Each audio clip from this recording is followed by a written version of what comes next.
أعوذ بالله السميع العليم من الشيطان الرجيم من همزه ونفخه ونفثه بسم الله الرحمن الرحيم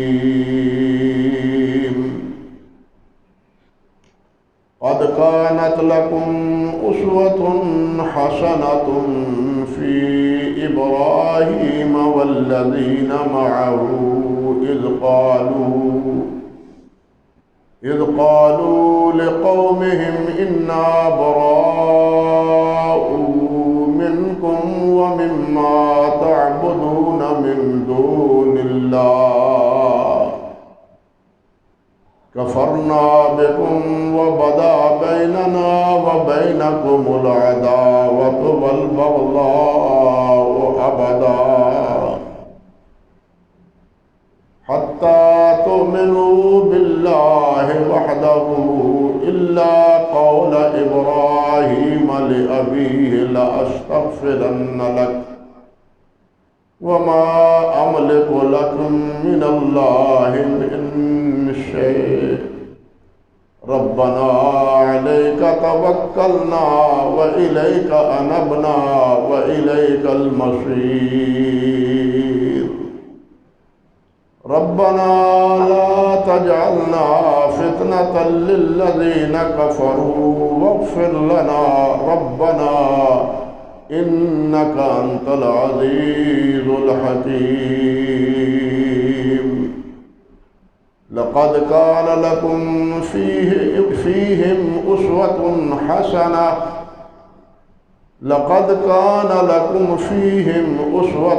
حسنة لمن كان يرجو الله واليوم الآخر ومن يتوكل فإن الله هو الغني الحميد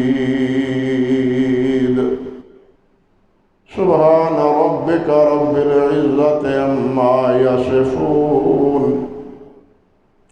وسلام على المرسلين والحمد لله رب العالمين۔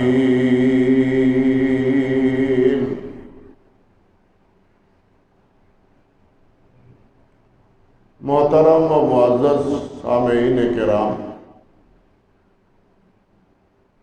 یہ سورۃ الممتحنہ کے پہلے رکوع کی 3 آیات مبارکہ ہیں جو میں نے خطبے کے دوران آپ کے سامنے تلاوت کی۔ ان آیات میں اللہ سبحانہ و تعالی نے ہمارے لیے حضرت ابراہیم علیہ السلام کی زندگی کو اسوہ قرار دیا ہے، نمونہ قرار دیا ہے۔ عید الاضحیٰ سے پہلے یہ بات میں آپ سے کہتا رہا ہوں کہ 2 ہی انبیاء کرام علیہ السلام ہیں جن کی دعوت عالمگیر ہے۔ ایک حضرت ابراہیم علیہ السلام ہیں اور دوسرے سید الانبیاء حضرت محمد رسول اللہ صلی اللہ علیہ وسلم۔ ان دونوں کے قول و عمل کا نام ہی حج اور قربانی ہے۔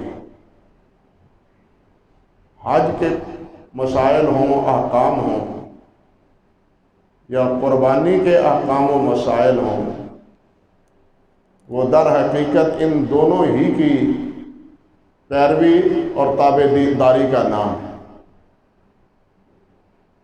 اور یہ بھی آپ سمجھ چکے ہیں کہ ان دونوں کی ہی پیروی اور تابعداری یہ اسلام کی پیروی ہے۔ اللہ نے ابراہیم علیہ السلام کے بارے میں بھی اور نبی علیہ السلام کے بارے میں بھی یہ بات ارشاد فرمائی ہے کہ یہ مسلمان تھے اسلام کے سچے تابع دار اور فرمانبردار تھے اور اسلام ہی کی دعوت دینے والے تھے۔ یہ جو آیات میں نے پڑھی ہیں سورۃ الممتحنہ کی، اس کا ایک پس منظر ہے۔ وہ پس منظر پہلے سمجھنا چاہیے، پھر یہ آیات سمجھ آئیں گی۔ ان آیات کا جو پس منظر ہے، یہ سبب نزول ہے، وہ یہ کہ 6 ہجری میں صلح حدیبیہ ہوئی تھی۔ صلح حدیبیہ 6 ہجری میں ہوئی تھی، اور اس صلح میں جو شرائط رکھی گئی تھی ان میں ایک شرط یہ تھی کہ جو چاہے قبیلہ تمہارا حلیف بن جائے اور جو چاہے قبیلہ ہمارا حلیف بن جائے۔ یعنی ایک تو وہ تھے جو قریش تھے، جو اصل مکہ مکرمہ کے سردار کہلائے جاتے تھے، اور باقی جو قبائل اور بطون تھے ان کے بارے میں یہ شرط رکھی گئی کہ وہ جس کے ساتھ اپنا رابطہ اور اپنا تعلق جوڑنا چاہیں جوڑ لیں، اور ان جن کے ساتھ وہ صلح رکھیں کوئی بھی ان کے خلاف کسی قسم کا اقدام کرنے کا مجاز نہیں ہوگا۔ چنانچہ قریش کے علاوہ ارد گرد کی بستیوں میں 2 قبیلے تھے، ایک بنو بکر اور ایک دوسرا بنو خزاعہ۔ بنو بکر اور بنو خزاعہ۔ بنو بکر نے اپنا تعلق اور اپنی وابستگی وہ قریش کے ساتھ منسلک کر لی کہ ہم ان کے حلیف ہیں، ان کے ساتھی ہیں، ہمارا مرنا جینا ان کے ساتھ ہے۔ لیکن بنو خزاعہ نے نبی کریم صلی اللہ علیہ وسلم کے ساتھ اپنا تعلق اور اپنی وابستگی کا اظہار کی۔ اب ہوا کیا کہ 1.5 سال کے بعد، زیادہ عرصہ نہیں گزرا، بنو بکر نے بنو خزاعہ پر حملہ کر دیا۔ حالانکہ ان کو حملہ کرنے کا کوئی اس معاہدے کے مطابق جواز نہ تھا، اور اس حملے میں یہ بھی تھا کہ قریشی ہوں یا ہم ہوں، باہر سے اگر کوئی حملہ کرتا ہے یا آپس میں لڑتے ہیں تو ہم کسی کی بھی مدد نہیں کریں گے، ہم کسی کی مدد نہیں کریں گے۔ باہر سے اگر کوئی حملہ آور ہو تو پھر ہم ان کا دفاع کریں۔ اب بنو بکر نے جب بنو خزاعہ پر حملہ کیا تو نہایت کشت و خون ان کا کیا، حتیٰ کہ بنو خزاعہ کے بڑے لوگ بھاگ کر مکہ مکرمہ میں حرم میں داخل ہو گئے۔ اب حرم میں کسی کا خون بہانا یا کسی کو ایذا دینا یہ حرام ہے، یہ حرام ہے، اللہ نے حرام ٹھہرایا ہے، اور اس کی حرمت کا احترام قریش کرتے تھے، اہل مکہ کرتے تھے۔ لیکن بنو بکر نے اس حرمت کا بھی احترام نہ کیا، آگے بڑھ کر حرم مکہ میں بنو خزاعہ کے افراد کو قتل کیا، اور اس میں قریشیوں کا کردار یہ تھا کہ انہوں نے در پردہ مالی اور اسلحہ کے اعتبار سے بنو بکر کی جو ان کے حلیف تھے ان کے ساتھ تعاون کی، مالی مدد بھی کی اور اسلحہ کے ذریعے آپ خود شامل تو نہ ہوئے، افراد تو ان کے جنگ میں شامل نہ ہوئے، لیکن مدد کی ان کی مالی اور اس کے علاوہ اسلحہ کے طور پر۔ بنو خدا بڑے پریشان ہوئے۔ بالآخر جس وقت یہ لڑائی ختم ہوئی تو بنو خدا مدینہ طیبہ نبی علیہ السلام کی خدمت میں حاضر ہوئے۔ وہاں جا کے انہوں نے اپنی ساری بپتا آپ کے گوش گزار کی کہ ہم آپ کے حلیف ہیں، آپ کا یہ وعدہ ہے، آپ کو ہماری مدد کرنی چاہیے۔ یہ بات بنو خدا نے نبی علیہ السلام سے کی۔ نبی علیہ السلام نے اپنے عہد کی پاسداری کی، اپنے عہد کی پاسداری کی، اور آپ نے فرمایا ہاں ہم اس کا بندوبست کریں گے، تم جاؤ اپنے گھروں کو، ہم اس کا کچھ انتظام کریں گے۔ اسی روز سے نبی علیہ السلام نے یہ بات طے کر لی کہ اہل مکہ کو، قریشیوں کو سبق سکھانے کے لیے ہمیں پیش قدمی کرنی چاہیے اور ان پر حملہ کرنا چاہیے۔ آج انہوں نے بدعہدی کی ہے ان دو قبیلوں کے تناظر میں، کل کلا ممکن ہے کہ وہ ہمارے مابین بھی اسی قسم کی بدعہدی کا مظاہرہ کریں۔ چنانچہ آپ نے مکہ مکرمہ پر، قریش پر حملہ کرنے کا فیصلہ فرما دیا۔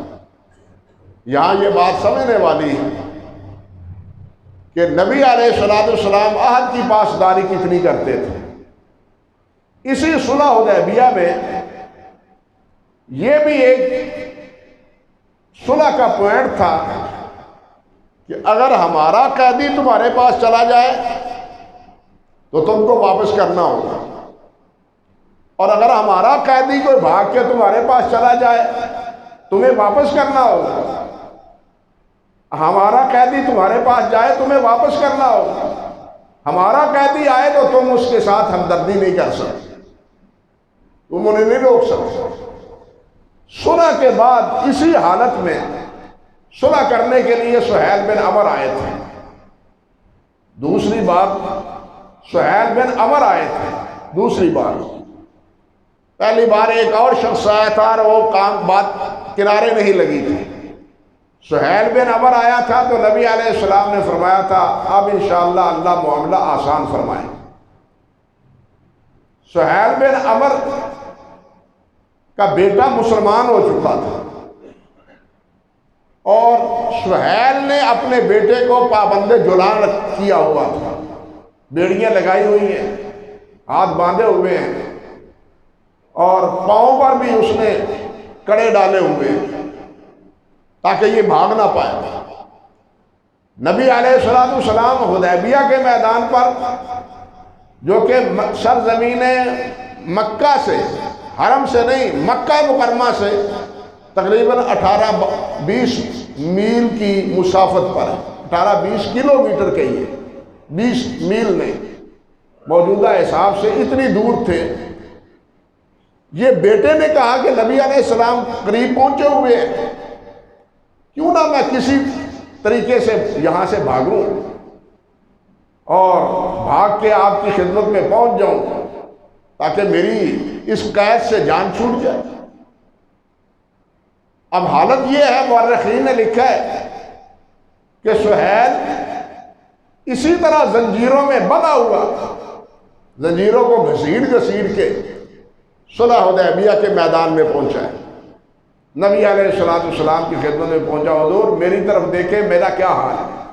اللہ اکبر کبیر، باپ ہے، ترس اس کو بھی نہیں آتا،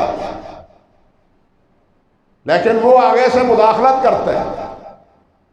وہ کہتا ہے جناب ہمارا آپ سے معاہدہ ہو چکا ہے کہ ہمارا آدمی اگر کوئی بھاگے گا تو آپ کو واپس کرنا ہوگا۔ یہ بھاگ کے آیا ہے میرا بیٹا اور تمہاری پناہ چاہتا ہے، میں اس کو معاف کرنا نہیں چاہتا۔ نبی علیہ السلام نے سہیل کے بیٹے سے کہا بھائی صبر کرو، میں وعدہ کر چکا ہوں، معاہدہ کر چکا ہوں، میں معاہدے کی خلاف ورزی نہیں کرنا چاہتا، آپ جاؤ، اللہ سبحانہ و تعالیٰ تمہارے لیے کوئی راستہ پیدا کر دے۔ آپ اندازہ کریں کہ سہیل کے بیٹے کی کیا کیفیت ہے، اور اس حال میں بھی نبی علیہ السلام اپنے وعدے کی، اپنے عہد کی جو ہے نا وہ پاسداری کرتے ہیں۔ نبی علیہ السلام نے فرمایا کہ لا ایمان لمن لا دین لہ، لا ایمان لمن لا امانت لہ ولا دین لمن لا عہد لہ، اور کما قال النبی صلی اللہ علیہ وسلم، فرمایا کہ اس کا کوئی ایمان نہیں، اس کا کوئی ایمان نہیں جس میں دیانت اور امانت کی پاسداری نہیں، اور اس کا کوئی دین نہیں جو عہد و میثاق کی پاسداری نہیں کرتا، جو عہد و میثاق کی پیروی نہیں کرتا اس کا کوئی دین نہیں۔ بلکہ صحابی فرماتے ہیں کہ اکثر و بیشتر خطبے میں نبی علیہ السلام یہ الفاظ دہرایا کرتے تھے تاکہ لوگ چکنے رہیں اور خبردار رہیں کہ وعدہ کس طرح پورا کرنا ہے اور امانت کی ادائیگی جو ہے اس کا اہتمام کیا کرنا ہے۔ سورۃ المومنون کی ابتدا میں 18ویں پارے میں جہاں اہل ایمان کے ان اوصاف اور اعمال کا اللہ نے ذکر کیا ہے جو فلاح پانے والے ہیں، قد افلح المومنون، ایمان والے فلاح پا گئے، ایمان والے فلاح پا گئے۔ ان فلاح پانے والوں میں کہ جو اوصاف اللہ ذو الجلال والاکرام نے بیان فرمائے ان میں ایک وصف یہ بھی ہے والذین هم لعہدہم راعون، کہ جو اپنے عہد کی پاسداری کرتے ہیں، اس کی رعایت کرتے ہیں، اس کا لحاظ کرتے ہیں، اس کا وفا کرتے ہیں۔ وعدہ کیا، معاہدہ کیا، اس کو پورا کرتے ہیں، اس کی خلاف ورزی نہیں کرتے۔ تو یہاں بھی آپ دیکھیں ان کے ساتھ اس معاہدے کی بنیاد پر نبی علیہ السلام نے مکہ مکرمہ پر حملہ کرنے کا فیصلہ کیا۔ اب سمجھے پس منظر مکہ مکرمہ پر حملہ کرنے کا۔ ہمارے ہاں تو عہد و پیمان کا کوئی احترام نہیں، بلکہ ہم تو پیمال کر چکے۔ ہمارے نزدیک ملکی اعتبار سے بھی اور انفرادی اعتبار سے بھی، ملکی طور پر ہندوستان نے ہمارے ساتھ جتنے معاہدے کیے، شملہ معاہدہ ہے، کیا اس نے پاسداری کی؟ اس نے کشمیر کا معاہدہ تھا، کیا پاسداری اس نے کی ہے؟ یہ دریاؤں کے معاہدے تھے، کیا اس کی پاسداری کی ہے؟ ہر مقام پر اس نے عہد و پیمان کو توڑا ہے، اور ہم بھیگی بلی کی طرح آنکھیں نیچے کیے ہوئے، غیرت ہی ختم ہو گئی، حمیت ہی ختم ہو گئی۔ دین نے عہد و پیمان کی وفاداری، یعنی کشمیری وہ بیچارے اسلام اور پاکستان کی حمایت میں ایک ایک کو ان کو تختہ دار پر لٹکایا جا رہا ہے، ان کے گردنیں اڑائی جا رہی ہیں، مارا جا رہا ہے۔ کیا جرم ہے ان کا؟ قصور کیا ہے ان کا کہ وہ اسلام کا نام لیتے ہیں اور پاکستان کا نام لیتے ہیں؟ لیکن ہم جناب ان کے وفادار ہیں، زبانی ہم ان کی ساتھ کیا کرتے ہیں؟ ہمدردی کرتے ہیں۔ ہم اپنے تمام مفادات کا اسی وقت تحفظ کر سکتے ہیں جب ہم دوسروں سے بھی ان کے عہد و پیمان کی وفاداری کروائیں۔ اس سے ہم سمجھنا چاہیے ہمیں، جو ہم کہتے ہیں کہ ہم ایسے، ہم کتنے کمزور ہیں، اور ہمارے حکمران اپنے آپ کو کتنا کمزور سمجھتے ہیں۔ نبی علیہ السلام نے باوجود 400 کلومیٹر کی مسافت سے زائد صرف معاہدے کی بنیاد پر مکہ مکرمہ پر حملہ کرنے کا اقدام کیا تھا، ورنہ مکے والوں نے خود تو کچھ نہیں کیا تھا۔ صرف اس خطرے کی بنیاد پر کہ آج انہوں نے اگر معاہدے کی خلاف ورزی کی ہے تو کل اس کے برعکس ہمارے اوپر پھر حملہ آور ہونے کا یہ سوچ سکتے ہیں۔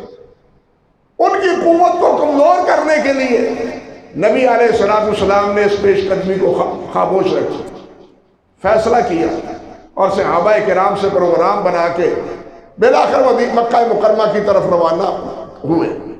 لیکن جس وقت آپ نے یہ فیصلہ کیا کہ مکہ پر حملہ کرنا ہے، قریش کے ساتھ لڑنا ہے، تو ایک صحابی سے ایک خطا ہو گئی۔ حضرت حاتم بن ابی بلتہ رضی اللہ تعالی عنہ، ان کا کوئی رشتہ دار اور حلیف، کیونکہ یہ قریش میں نہ تھے، کسی اور قبیلے کے ساتھ ان کا تعلق تھا، انہوں نے ایک خط مکہ جانے والی ایک عورت کے ہاتھوں تھما دیا کہ یہ جا کے قریش کے کسی سردار کو دے دینا۔ اللہ اکبر کبیرہ۔ اب یہ خط لے کے جا رہی ہے، ادھر اللہ سبحانہ و تعالیٰ نے نبی علیہ السلام کو اطلاع دے دی کہ رات فاش ہو رہا ہے، رات فاش ہو رہا ہے۔ رقہ لے کے ایک جانے والی جا رہی ہے اور فلاں مقام پر پہنچنے والی ہے۔ نبی علیہ السلام نے حضرت علی، حضرت زبیر اور حضرت مقداد، تین صحابہ رضوان اللہ علیہ مجمعین کو روانہ کیا کہ جاؤ، گھوڑے دوڑاؤ اور خاک نامی باغ پر، یعنی خاک نامی باغ کے پاس وہ عورت پہنچی ہے اور اس سے یہ رکا، یہ خط لے کے آؤ۔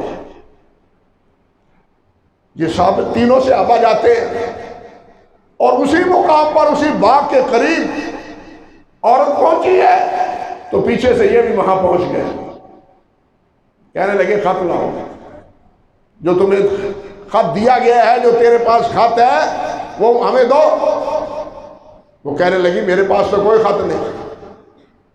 یہ کہنے لگے کہ خط تیرے پاس ہے، ہمیں اس نے خبر دی ہے جس نے کبھی غلط بات نہیں کہی،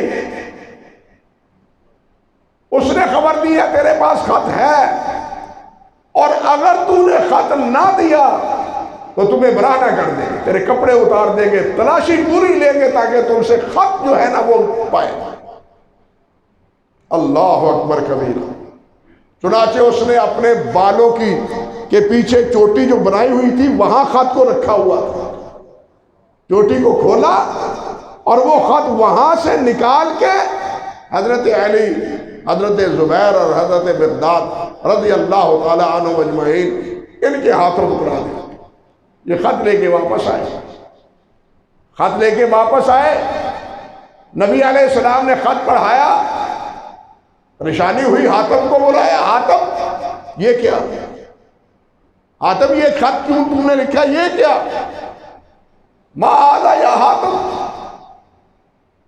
حاتم کہتے ہیں رضی اللہ تعالیٰ نے، حضور جلدی نہ کی، میری بات سن لیں، میں منافق نہیں ہوں، اللہ گواہ ہے کہ میں منافق نہیں ہوں، نہ میں کفر سے محبت کرتا ہوں، نہ کفر اور کافروں سے محبت کرتا ہوں، نہ مرتد ہوں، میں مسلمان ہوں۔ بات اصل یہ ہے، آپ فیصلہ فرما چکے ہیں قریش پر حملے،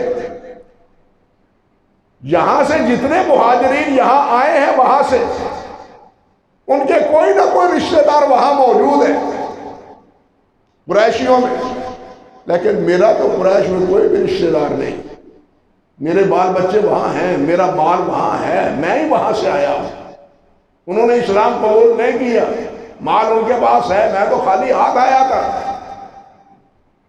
تو میں نے یہ خط اس لیے لکھا تاکہ میرے بچے اور میرا مال محفوظ رہے، وہ برباد نہ ہو۔ نبی علیہ السلام نے فرمایا انہو قد صدقکم، بے شک اس نے سچ کہا، تمہارے ساتھ اس نے سچ بولا، سچ کی برکت۔ آپ اندازہ کریں آپ فرماتے ہیں اس نے سچ کہا۔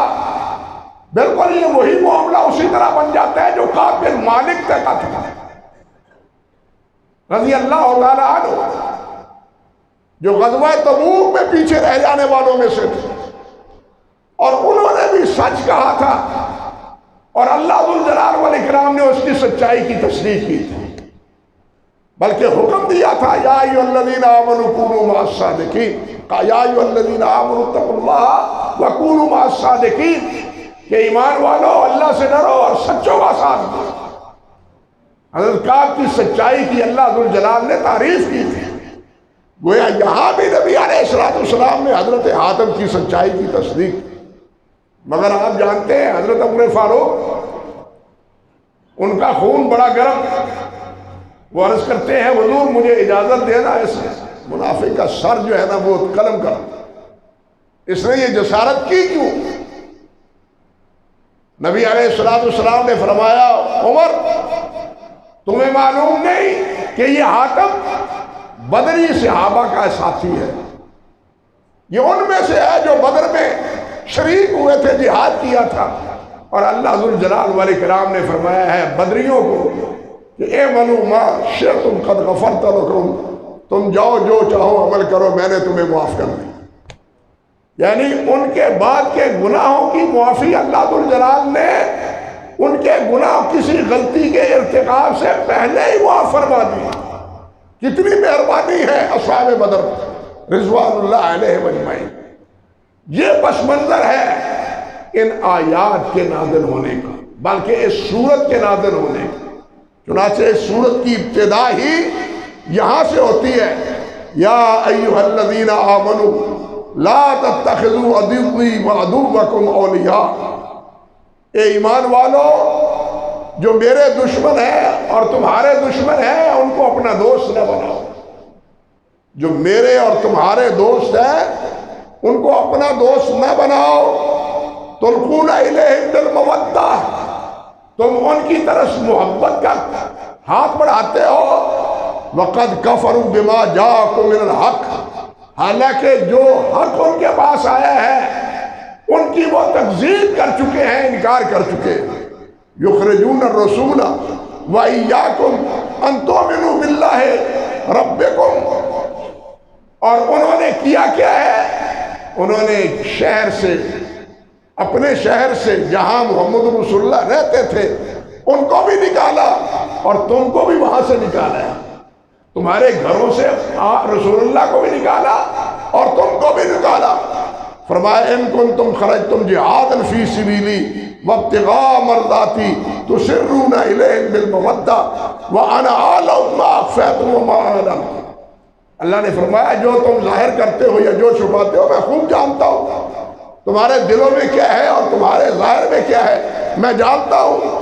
یہ ساری باتیں اللہ ذو الجلال کہنے کے بعد بالآخر فرماتے ہیں قد کانت لکم اسوۃ حسنہ فی ابراہیم والذین معہ، کہ تمہارے لیے ابراہیم اور ان کے ساتھیوں کی زندگی تمہارے لیے نمونہ ہے۔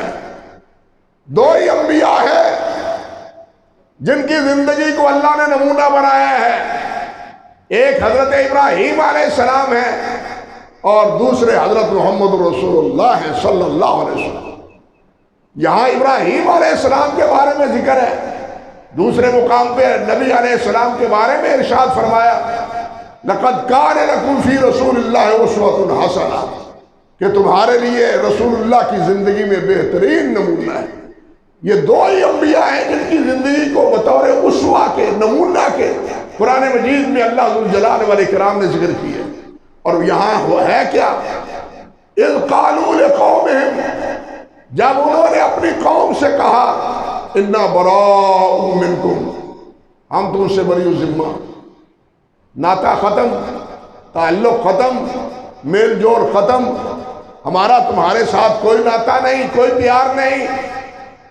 ابراہیم کا بھی باپ تھا، اس کے بھی رشتہ دار تھے، اس کا بھی خاندان تھا، لیکن ابراہیم نے نہ باپ کو دیکھا، نہ خاندان کو دیکھا، نہ برادری کو دیکھا۔ سب سے کے بارے میں کہا کہ میں تم سے بری ذمہ ہوں۔ وَمَا مِمَّا تَعْبُدُونَ مِن دُونِ اللَّهِ، تم سے ہی نہیں تمہارے معبودوں سے بھی بری ذمہ ہوں، تمہارے معبودوں کا بھی خلاف ہوں، تمہارے بھی خلاف ہوں، ان سے برات کا اظہار کرتا ہوں۔ کفرنا بکم، ہم ان کا تمہارا انکار کرتے ہیں۔ وَبَدَا بَيْنَنَا وَبَيْنَكُمُ الْعَدَاوَةُ وَالْبَغْضَاءُ حَتَّىٰ تُؤْمِنُوا بِاللَّهِ وَحْدَهُ، ہمارے اور تمہارے درمیان بغاوت ہے، بغض ہے، عداوت ہے، حَتَّىٰ تُؤْمِنُوا بِاللَّهِ وَحْدَهُ، تاکہ تم ایک اللہ وحدہ لا شریک پر ایمان لاؤ۔ جب ایک اللہ پر ایمان لے آؤ گے تو تم میرے بھائی بنو گے، میرے رشتہ دار بنو گے، میرا ناطہ تم سے جڑا رہے گا۔ لیکن اگر تم ایک اللہ کی عبادت نہیں کرو گے تو میں تم سے بھی بری ہوں اور تمہارے معبودوں سے بھی بری ہوں۔ میرا تمہارے خلاف اعلان بغاوت۔ اللہ فرماتے ہیں یہ ہے تمہارے لیے اسوہ ابراہیم علیہ السلام۔ اللہ فرماتے ہیں الا قول ابراہیم، ہاں ابراہیم علیہ السلام کا ایک قول جو انہوں نے اپنے باپ سے کہا تھا، لاستغفرن لک وما املک لک من اللہ من شیء، کہ میں تیرے لیے دعا کروں گا۔ لیکن سورۃ توبہ میں اللہ ذوالجلال نے فرمایا کہ جب ابراہیم کو پتا چل گیا کہ میرا باپ کفر پر مرا ہے تو برات سے بھی اظہار، دعا کرنی بھی چھوڑ دی۔ پہلے دعا کرتے تھے کیونکہ وعدہ کیا تھا، لاستغفرن لک، میں تیرے لیے اللہ سے بخشش کی دعا کروں گا، اور بخشش کی دعا میں ایک سب سے بنیادی چیز یہ ہے کہ تمہیں اللہ ہدایت عطا فرمائے، کیونکہ جو ہدایت پر نہیں ہے، کفر پر ہے، اس کی بخشش ہے نہیں ہے۔ بخشش کی دعا سے مراد یہاں کیا ہے؟ ہدایت کی دعا ہے۔ بات سمجھ لیں، کیونکہ ہدایت کے بغیر کفر پر اگر کوئی ہے تو اس کی بخشش ممکن ہے نہیں ہے۔ اس لیے ابراہیم کی اس دعا کا پس منظر کیا ہے، باعث کیا ہے کہ میں تیرے لیے دعا کروں گا، اللہ تجھے ایمان نصیب فرمائے اور اللہ تیری بخشش فرما دے، کیونکہ ایمان کے بعد ہی بخشش کا امکان ہے۔ اللہ اکبر کبیرہ۔ اللہ فرماتے ہیں، ساتھ انہوں نے کیا کہا، ربنا علیک توکلنا وإلیک انبنا وإلیک المصیر، ہم سب کو چھوڑ چکے لیکن اللہ ہم تیری طرف رجوع کرتے ہیں، تیرے اوپر ہی بھروسہ ہے اور تیری طرف ہی ہم نے لوٹنا ہے۔ آگے پھر ربنا لا تجعلنا فتنة للذین کفروا، یا اللہ جن کو ہم نے چھوڑا ہے ان کو ہمارے لیے فتنہ نہ بنا، آزمائش نہ بنا، کسی مصیبت میں ان کے ذریعے ہمیں مبتلا نہ کر۔ سمجھے بات؟ کسی مصیبت میں ہمیں ان کی وجہ سے مبتلا نہ کر، بلکہ کیا، واغفر لنا ربنا، ہمیں بخش دے ہمارے رب، انک انت العزیز الحکیم، بے شک آپ ہی غالب ہیں اور حکمت والے ہیں۔ پھر دوبارہ اللہ فرماتے ہیں لقد کان لکم فیہم اسوۃ حسنہ، تمہارے لیے بہترین نمونہ ہے یہ ابراہیم علیہ السلام، لمن کان یرجو اللہ والیوم الآخر، کہ جو اللہ پر ایمان لاتے ہیں اور قیامت پر ایمان لاتے ہیں ان کے لیے ابراہیم کیا ہے، نمونہ ہے۔ اسلام کا یہ بنیادی یہاں یہ عقیدہ ہے کہ اللہ کے علاوہ کوئی معبود نہیں، وہاں اہل شرک سے برات اور ان سے جدائی، یہ بھی ایک بنیادی مسئلہ ہے۔ یہ نہیں ہو سکتا کہ انسان موحد ہو، ایک اللہ کی پرستش اور بندگی کرنے والا ہو، اور جو مشرک ہیں اور جو بتوں کے پجاری ہیں یا اسی طرح کسی اور کو کی پرستش کرتے ہیں، ان کے ساتھ بھی ان کا تعلق، دوستی، وابستگی یکساں رہے، یہ دونوں چیزیں برابر نہیں چل سکتی۔ اور یہ ایسا حکم ہے جو ایک جگہ نہیں ہے بلکہ کئی مقام پر اللہ ذوالجلال نے دیا۔ سورۃ مائدہ میں اللہ سبحانہ و تعالیٰ فرماتے ہیں یا ایھا الذین آمنوا لا تتخذوا اليہود والنصارى اولیاء بعضهم اولیاء بعض، اے ایمان والو، یہودیوں کو اور عیسائیوں کو اپنا دوست نہ بناؤ، اپنا رازدان نہ بناؤ، اپنا ہم نوا ان کو نہ بناؤ، بعضهم اولیاء بعض اور بعضهم اولیاء بعض، یہ ایک دوسرے کے آپس میں دوست ہیں۔ یہودی نصارہ باوجود یہ کہتے ہیں، یہودی کہتے ہیں کہ نصارہ کا کوئی دین نہیں ہے، عیسائی کہتے ہیں یہودیوں کا کوئی دین نہیں ہے، لیکن مسلمان دشمنی میں یہ دونوں کیا ہیں؟ ایک ہے۔ اللہ نے فرمائی یہ بات اس وقت کی لے کے اب تک بدستور اسی طرح اور قیامت تک یہ اسی طرح رہے گی۔ فرمایا وَمَن يَتَوَلَّهُم مِّنكُم، جو ان کو اپنا دوست بنائے گا فَإِنَّهُ مِنْهُمْ، وہ انہی کا ہے، وہ پھر مسلمانوں کا نہیں ہے، ان کا ساتھی نہیں ہے، وہ میرا نہیں ہے، وہ پھر ان کا ہے۔ ان اللہ لا یہدی القوم الظالمین، اللہ ظالموں کو ہدایت نہیں دیتے۔ اسی سورۃ مائدہ میں آگے اللہ ذو الجلال پھر فرماتے ہیں یا ایھا الذین آمنوا لا تتخذوا الذین اتخذوا دینکم ہزوا ولعبا من الذین اوتوا الکتاب من قبلکم والکفار اولیاء، ایمان والو یہودیوں کو، عیسائیوں کو، اہل کتاب کو اور کفار کو اپنا دوست نہ بناؤ۔ کیوں نہ بناؤ؟ فرمایا اتخذوا دینکم ہزوا ولعبا، وہ تمہارے دین کا مذاق اڑاتے ہیں۔ علت کیا ہے؟ سبب کیا ہے کہ وہ تمہارے دین کا مذاق اڑاتے ہیں۔ ہمارے اس دور میں کچھ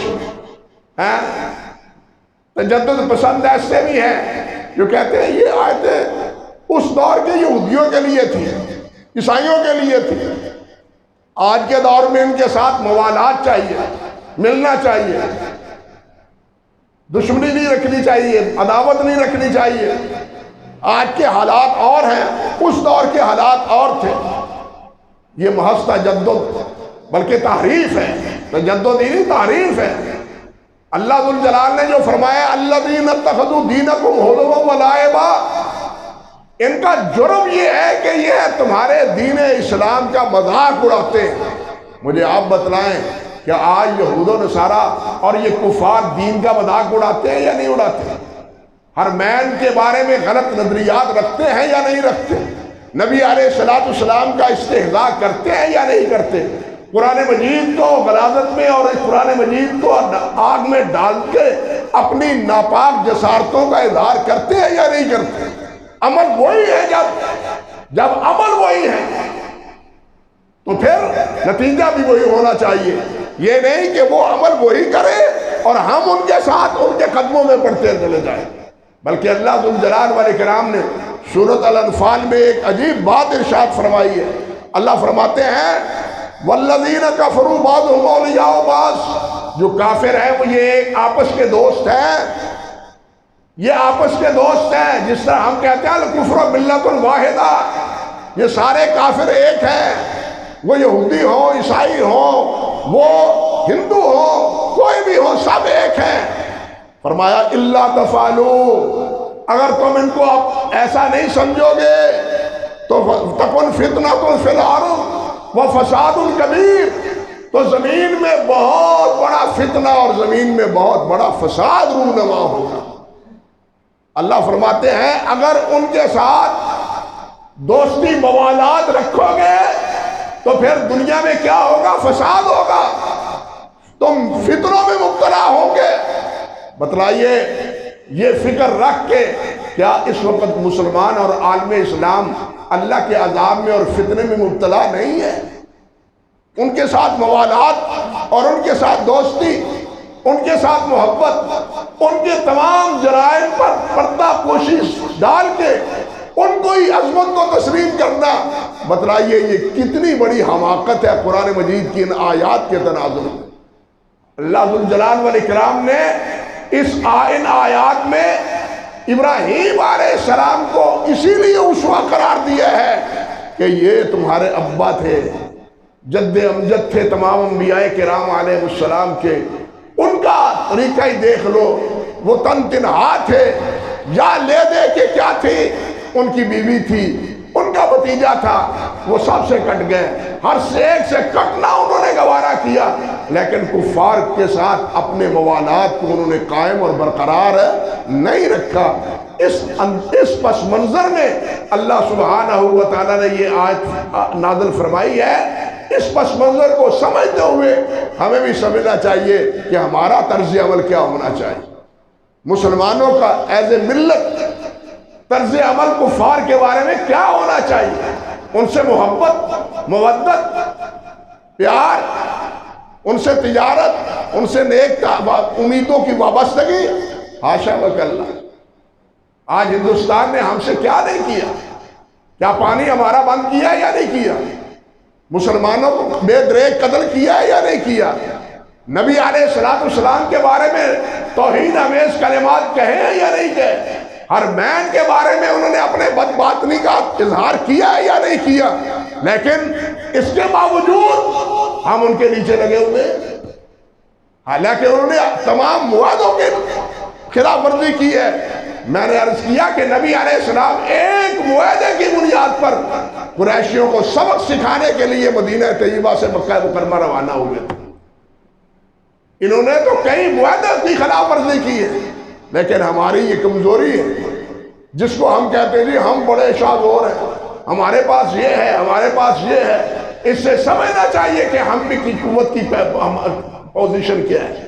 اگر ہم اس پوزیشن میں ہوتے تو یقیناً ہندوستان اس قسم کی حلزہ سرائی نہ کرتا، اس قسم کی بدباطنی کا اظہار نہ کرتا، اپنی زبانوں کو لگام دیتا۔ لیکن ہماری یہ کمزوری ہے جس سے یہ لوگ، یہ کفار، وہ جو ہیں ہماری کمزوری سے استفادہ کر رہے ہیں، وقت نبھا رہے ہیں۔ اللہ تعالی ہمیں قوت نصیب فرمائے، اللہ ہمیں اپنے پاؤں پر کھڑا کرنے کی توفیق دے، اور اللہ ذوالجلال ہمیں اپنے دشمنوں کو سمجھنے کی توفیق دے، اور جن کو اللہ نے کہا ہے کہ یہ میرے دشمن ہیں اور یہ تمہارے بھی دشمن ہیں، بتلائیے اللہ کے اس فیصلے کے بعد وہ ہمارے دوست ہو سکتے ہیں، ہمارے بھائی خواہ ہو سکتے ہیں، ہمارے ہمدرد ہو سکتے ہیں، جن کو اللہ یہ فرما دے؟ اللہ اکبر کبیرہ۔